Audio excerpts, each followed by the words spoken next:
the holidays can be overwhelming, and that's normal. It's not because you're broken, but because you're human. Between family dynamics, financial stress, and endless tasks, it's an emotional marathon. I learned to stop pretending I had to love every moment and gave myself permission to feel without judgment. Some days that meant saying no, other days it meant crying before an event.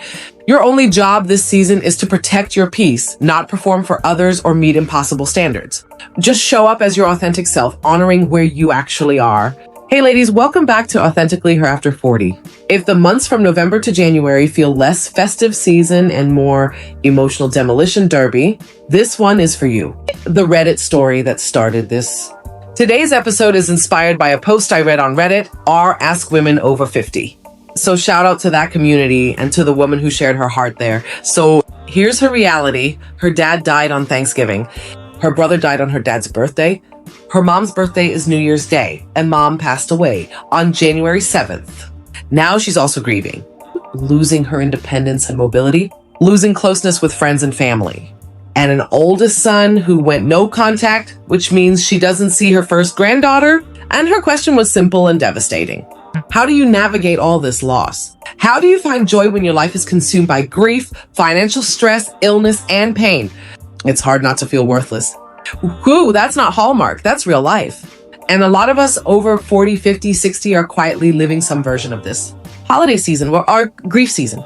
Let's be honest for a second. For some of us, the holidays are not magical. They are landmines with tinsel on top. Every commercial screams happy family. Every movie has 45 people around the table, 3 dogs, and a grandma who still bakes pies. Meanwhile, you're looking around like, it's me, the Christmas cactus, and the Uber Eats driver. Cool. And if your parents split when you were young, maybe the holidays only got fun again when you had kids. And now you're an empty nester wondering what to do with all this quiet.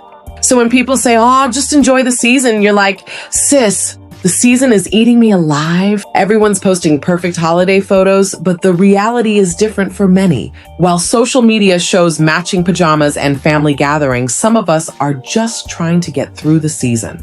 The holidays can be tough when your family looks different or people are missing.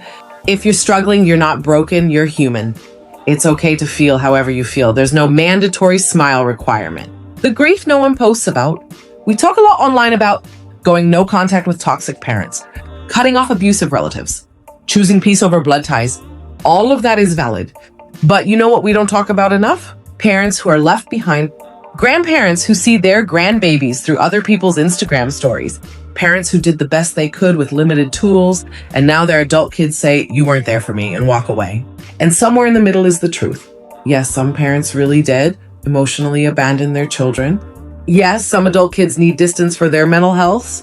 And yes, there are also parents grieving like hell over mistakes they can't undo now. Grief is not just about death. It's about relationships that are still alive, but not accessible. That's a whole different kind of pain. Aging isn't just a mindset issue. It's about genuine grief. Watching your body change, mobility shrink, and independence slip away is challenging.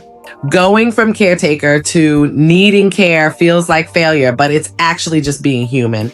The culture claims 60 is the new 40, but reality is different. Your knees creak, basic tasks become difficult. This isn't a positivity problem. It's real, legitimate grief that deserves acknowledgement, not dismissal. I see you. Our Reddit sister isn't just grieving people. She's grieving her body changing, her mobility shrinking, her independence disappearing, her social life fading, and the identity shift from the one who takes care of everyone to the one who needs help. That's a lot. And if you grew up being the strong one, the caretaker, the fixer, needing help can feel like failure instead of what it really is, part of being human and aging. Sassy moment, the culture told us 60 is the new 40. Just drink green juice and do Pilates. Meanwhile, your knees are sounding like a Rice Krispies commercial and you need a mobility scooter to get groceries. Let's stop pretending this is just a mindset problem. It's grief, real grief. The psychology underneath, why this hurts so much. What she's describing is compound grief. Loss of parents and sibling, loss of independence, loss of daily purpose, loss of her imagined future with her son and grandchild. Psychologically, that hits. Your sense of worth, if I'm not needed, do I matter? Your sense of identity, who am I without my core people? Your sense of safety, if everyone can disappear, what can I rely on? And here's the kicker. When we're older, tired, and isolated, our brain loves to whisper, "Say you're alone because you don't matter. You're a burden." The story is over. That's depression talking. That's pain talking. That's not truth. Nobody talks about the complexity of no contact. While we validate adult children's pain in cutting off parents, there's another unspoken perspective. Parents in silence wonder if they're permanently cast as the villain, with no chance to apologize or show change. The uncomfortable truth is that both the child's pain and the parent's grief are valid simultaneously. One doesn't negate the other.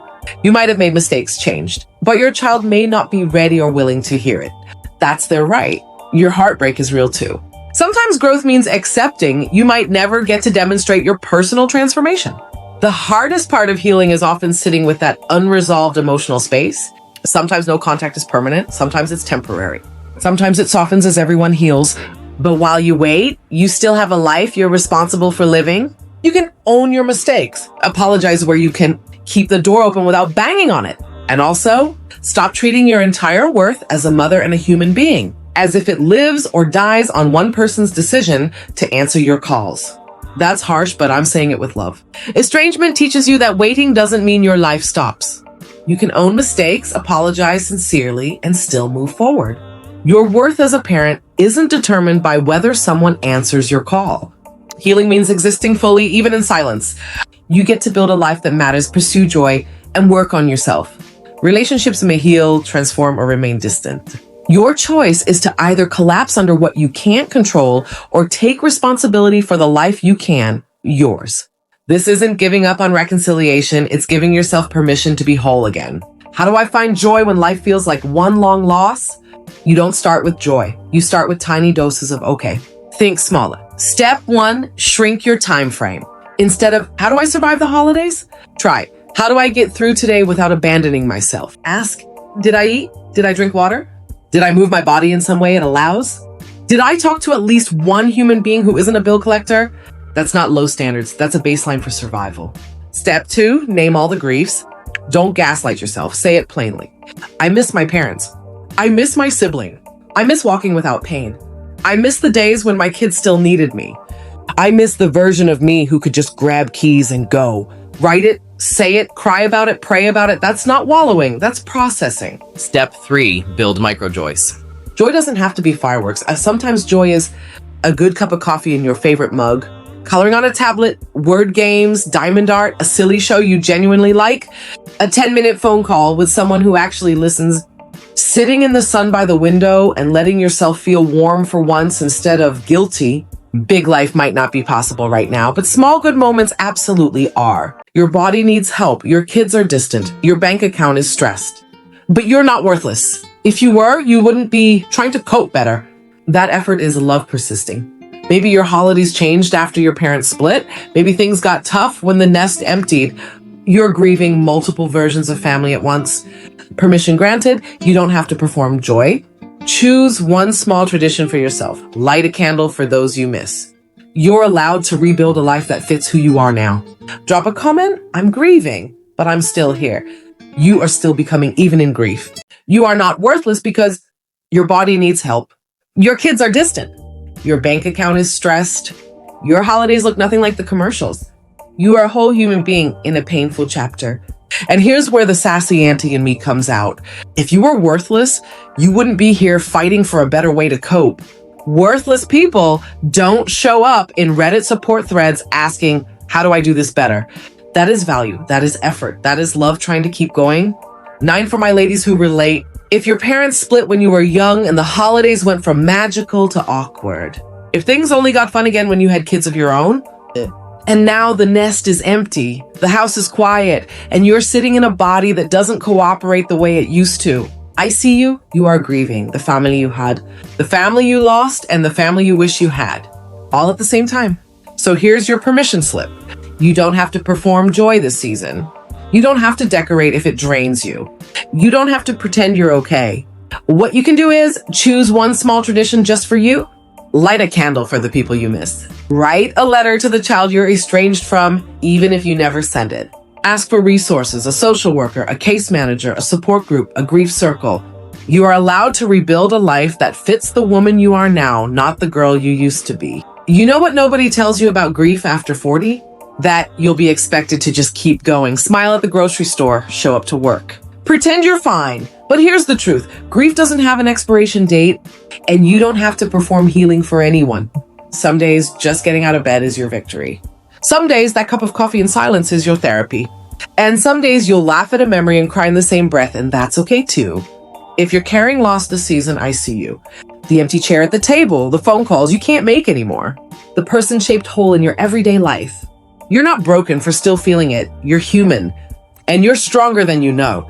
Drop a heart if you needed to hear this today. You think grief has defined you, but you're not frozen in your worst moment. You're not just the empty chair or silent phone. Right now, you are actively becoming someone new. Your cells are regenerating. Your thoughts are evolving. Your heart is learning to hold both sorrow and hope. Growth doesn't pause for pain. Even when you feel stuck, you're transforming. The caterpillar doesn't know it's becoming a butterfly. It just keeps going.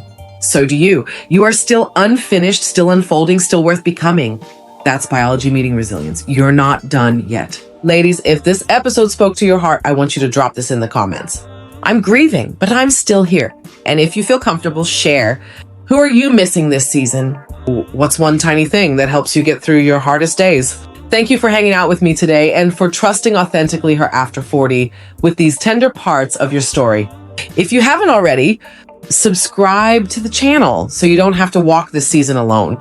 Like this video, if you want more honest conversations about grief, aging, and healing, share this with a sister, auntie, or friend who's quietly drowning in grief behind a brave face. Stop defining yourself by what you've lost. You're not just the empty chair or unanswered texts. You're still growing even when it feels like you're breaking. That grief is reshaping you into someone deeper who understands pain and chooses to keep going. The distance from someone you love doesn't erase your worth. Your struggles don't define your entire story. You are actively becoming something new right now in this moment. Not despite the hard season, but because of it. Every breath proves you're not finished. You're a person mid-transformation, and that's beautiful. Your story isn't over. It's being rewritten in an unexpected way. You are not just the people you've lost. You are not just the child who doesn't call. You are not just the body that hurts. You are still becoming, even in grief, even in this season, even now. I'll see you in the next video.